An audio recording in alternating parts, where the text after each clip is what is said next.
Men xohlayman yetakchi bo'lishni. Men xohlayman o'zimga ishonishni va boshqalarni ham ishontirishni. Men xohlayman barchaga manzur va qalblarga taskin bo'lishni. Men xohlayman boshqalarga manfaat keltirishni. Men xohlayman qadam yetmaydigan joylarga kirib borishni.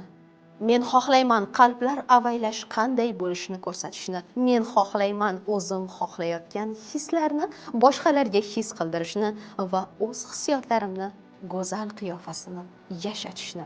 Agar sizda mana shunday xohishlar bo'lsa, men sizni notiqlik va liderlik kursining navbatdagi mavsumiga taklif qilaman.